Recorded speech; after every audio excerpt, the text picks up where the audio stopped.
All right, let's jump right in. Today we're taking a trip deep into the foothills of the Himalayas to unpack the story of a temple that is just, well, it's incredible. This isn't just about a beautiful old building. It's a story of survival, of faith, and a very, very unusual sacred tradition.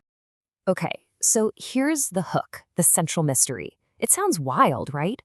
Every single winter, priests at the Bajreshwari temple spend days, literally days, plastering the main idol with hundreds of pounds of butter. And the answer to why they do this? Well, that answer unlocks this amazing story that ties together gods, ancient battles, and 1,000 years of human history. So, to really get a handle on this butter ritual, we have to go back, way back. We have to start with the divine legend that kicked this whole thing off. The story goes like this. The powerful goddess Durga, after this absolutely epic battle with demons, came to this very spot to recover. And what did she use to soothe her wounds? You guessed it, butter. So it's this incredibly powerful image of divine healing that's at the heart of the whole tradition. And you know, this isn't just some story people tell. It's a living, breathing tradition. Every year, during the Makar Sankranti festival, priests basically reenact this moment of divine healing. They meticulously cover the sacred idol, which is a stone symbol called a pindi, in butter. Then, afterward, that butter is broken up and given out to the devotees as prasad, a sacred offering that's believed to carry the goddess's healing power. Now, here's where it gets really interesting. This whole theme of healing and rebuilding, it isn't just stuck in the realm of myth. It's a story that is literally carved into the stone and soul of this temple's 1,000-year history. This place has had to heal itself over and over and over again.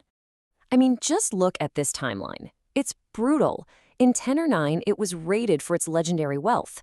In 1360, it was damaged again, and then, in 1905, a huge earthquake just leveled the place completely, wiped it off the map.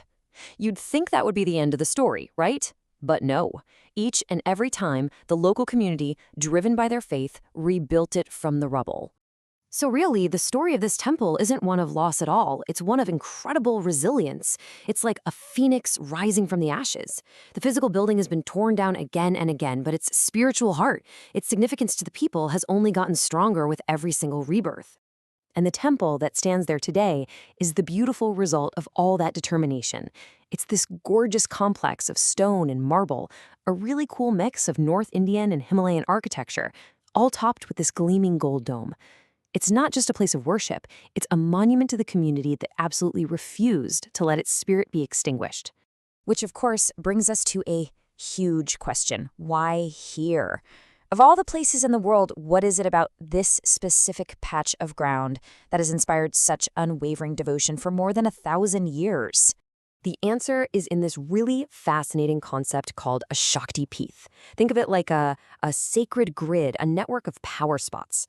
Hindu tradition says there are 51 of these sites all across the subcontinent, and the myth behind them is that they are the exact spots where parts of the body of the goddess Sati fell to earth, infusing the ground itself with this immense divine feminine energy, or Shakti. And the core belief, is that Sati's left breast fell right here, in this very spot in Kangra. That makes this temple one of the most powerful Shakti Peeths you can find. It means this place was vibrating with spiritual energy long before a single stone was ever laid. So the main deity they worship here is Bajreshwari, who is this incredibly fierce and powerful form of the goddess. Her name literally means the goddess of the thunderbolt. She's seen as the divine warrior mother, the ultimate protector of this whole region, which, when you think about the temple's own history of survival, it all just fits together perfectly, doesn't it? So, okay. With all that history and all that myth swirling around, what's it actually like for a visitor today? How can you go and connect with this incredible living history in person? Well, if you're thinking about a trip, here are the basics. You'll find the temple right in Kangra town. Entry is totally free, and probably the best time to go, weather-wise, is between October and March. And let me tell you, the location itself is just as breathtaking as the stories. The temple is perched at about 700 meters up, and it gives you these jaw-dropping, sweeping views of the Dauladhar mountain range. You really feel its connection to the sacred landscape of the Himalayas. And hey, a few quick pointers if you do go. Try to get there early to beat the crowds for a more peaceful viewing, or darshan. always take your shoes off. That's a universal sign of respect. Be aware of the rules around photography. Oh, and a practical tip. If you go during the Butter Festival, watch your step. The floors can get a little slick. So when you pull all of these threads together, the myth, the history, the sacred geography, you really start to understand why this place has endured. It's so much more than just a building. It's this powerful crossroads. This temple is the physical spot where all of it comes together. You've got the ancient story of a goddess healing herself, the very real, very dramatic history of survival against all odds, and the deep spiritual power of the Himalayan landscape itself.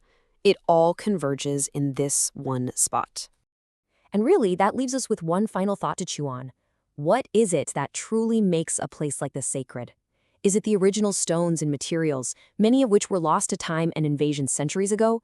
Or is it the unstoppable, unbreakable faith of the people who, for 1,000 years, have just refused to let it die?